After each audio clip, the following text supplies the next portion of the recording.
these strong performances from Caribbean teams.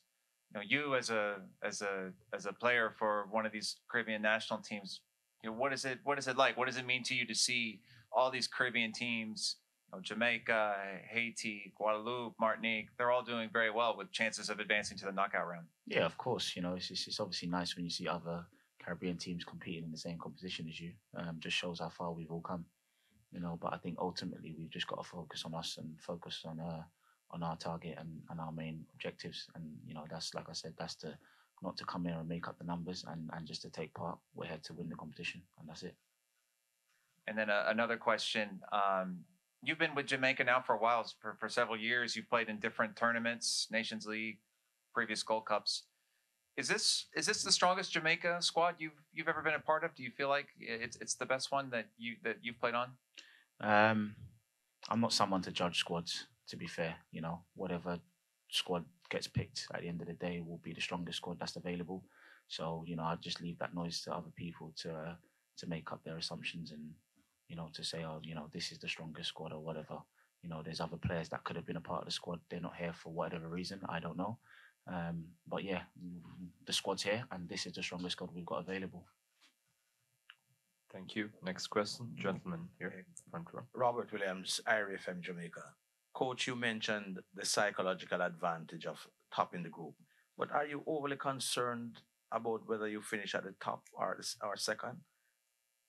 No, no. I also said it really it's not in our hands who we will face because we are Group A. We will finish first our games, and then we don't know how the other groups will end. So we are not in control who we will face because we will finish our games first. But it's always nice to look at the table and see Jamaica topping it. But otherwise, it really is not that much important if we are number one or two. Just to win and to go to the next round and then be ready for whomever we will face that round. Another question, Coach. This would be your first big tournament this side of the world. Describe for us how it has been in terms of organization, logistics, how you find it. Oh. No, it's pretty different. It's pretty different. Both from Euro finals and World Cup finals, the logistics is much better in those competitions than this one. Long distances in driving, 2 training sessions, and stadiums is football stadiums. A long walk, for example, in Chicago, a 4-minute walk into a halftime, 4-minute walk from the halftime makes it only a few minutes you have in the dressing room to deliver whatever changes you want to deliver. So it's big stadiums, but long walks, which is so just these small details is different, and I need to learn and I need to adjust as a coach. But it's kind of when you're not used to this, it feels strange. So when the referee said, "Yeah, no, you have to go for the second half," I was not only halfway through what I was planning to say. So, but we adjust and we take whatever is thrown at us and try to smile through whatever we think is not correct, and we focus on the football thing. But if you're talking about logistics, yeah, it's difference, big difference. Thank you, Coach. We'll take a few questions from our colleagues joining us virtually. Jason Hall, please go ahead with your question.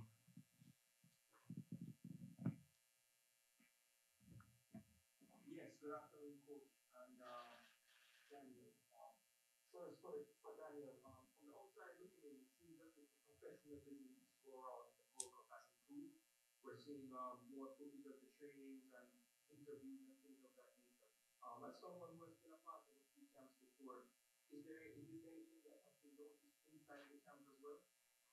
Um, yeah, of course. You know, like you said, people on the outside are noticing, you know, a lot of changes.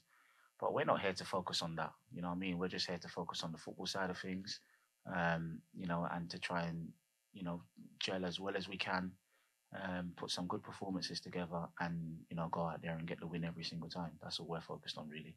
the other part of it, you know, it's obviously nice to see, and I'm sure it's obviously nice for, you know, the people on the outside to see as well. But it's not really something that we're focused on. Thank you, Daniel. Next question, Norando Brown. Hello, coach. Respectively, Miranda here from Halftime TV. We've seen the first two games of the Gold Cup so far. You made three changes to the back four.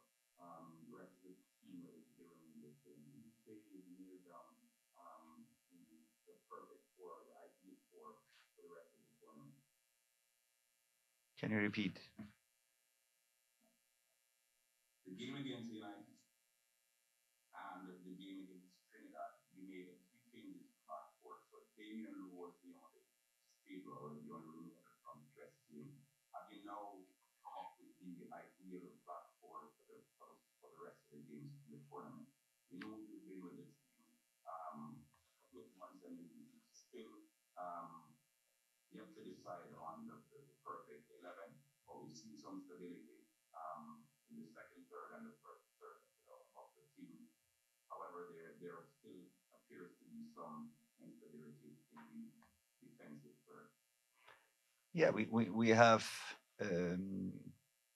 pretty equal players at the back, so it's not a big difference in these players quality wise. There also have been injuries, so we don't want to overdo and risk injuries for the players, so that's why we have been rotating, and we've been happy with the performance of all the team, not only the defense but all the team. And I think we will just grow in this tournament and become better as we have more games playing together. But there's a lot of reasons why we are changing. It's not only performance; it's thinking ahead as well. So I can't give you any other explanation on changes and why we do changes, but sometimes it's because of injuries, sometimes it's performance, sometimes we're thinking ahead, etc. And sometimes we're giving players a chance to show what they can do.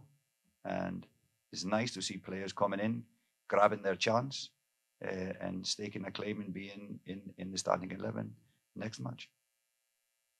Thank you, Coach. Next question, Rashid Parchment.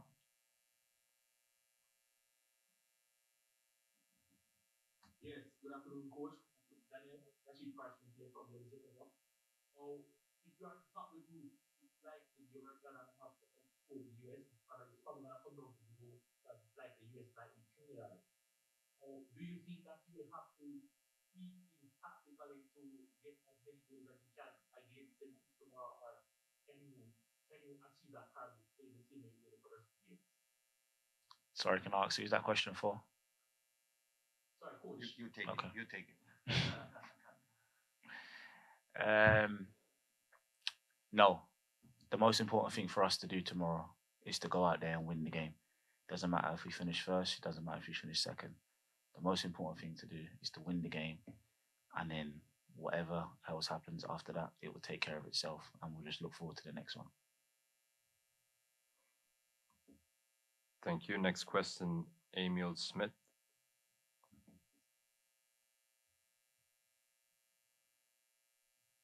Yes, good afternoon, Coach and Daniel.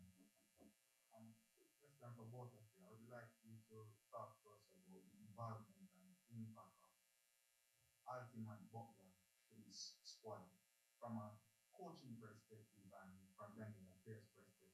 His involvement in this World Cup journey, and can we expect more past Reggae Boyz players having a role in the team going forward? Yeah, if I can start with from the coach's perspective, it was a wish of mine to try to include the past Jamaican national players more to what we are doing. Number one, because we are tapping into a wealth of experience, getting them in, a lot of knowledge about coaching, about Jamaican football, about the past, so we can learn also from the past. And I think it is also connecting the past player to the current players. I think that is a good thing. I think it hasn't been enough of this, inviting them to come if they want to come, it's not like it's an open door. We like to have that under control. There's a lot of past players available for Jamaica, but for example, a lot of coaches, former national team players, are coaches in the US, and they can assist us, help us, but most of all, they give good vibe, and Freddie Butler is a fantastic guy. To have him and the guys with him with us, just to give positivity within the group was really, really nice. And we are going to continue to try to do that, not only in the Gold Cup, but in the future as well. For the players' perspective. Yeah, obviously,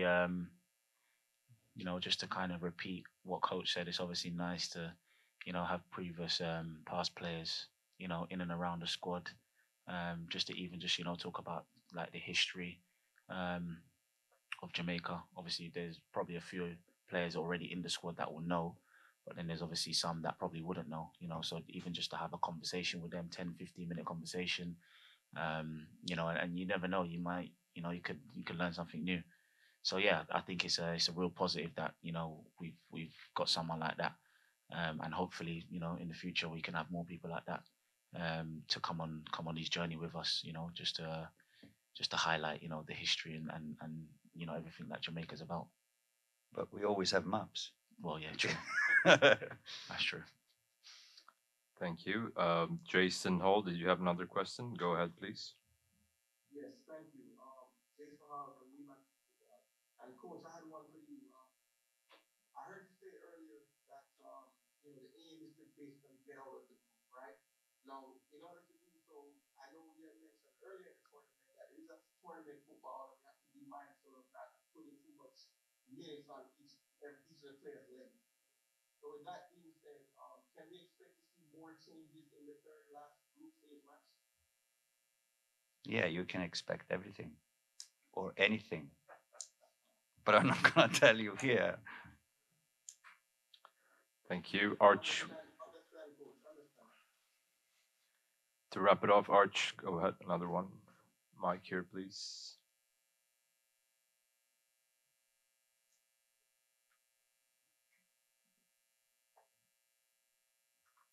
Coach, I wanted to ask you about Damari Gray. He's adapting to this Jamaica team. He's come in and he's done incredibly well. Okay, sorry about that. Asking you about Damari Gray, his impact upon joining this Jamaica team. He's done so well so far in this Gold Cup.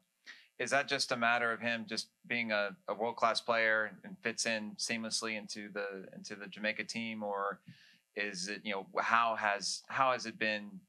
How has he adapted so well and so easily to this team? Where does that come from? No, he's a pleasant guy to have around. He's laid back. Maybe DJ knows more about him than I do, but first weeks the games have been really good. So he just kind of clicked into the team, and that is a credit to the other players, that the new guy comes in and he plays well with them.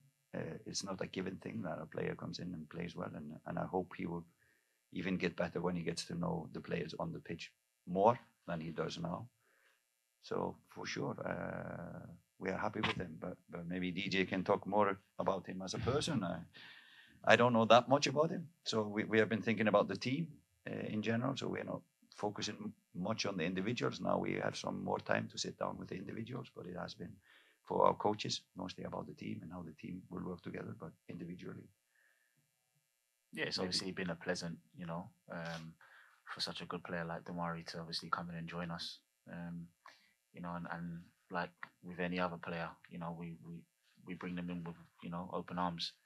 And I think when you've played at such a high level as obviously Damari has, you have the understanding, you have the knowledge, and I can guarantee you there's obviously more to come.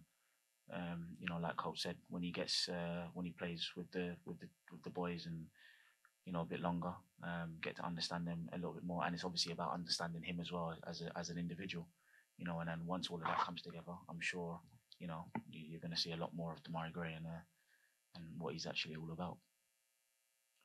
Okay, we'll wrap it with that. Thank you, coach. Thank you. All the best for the match tomorrow. Thank you.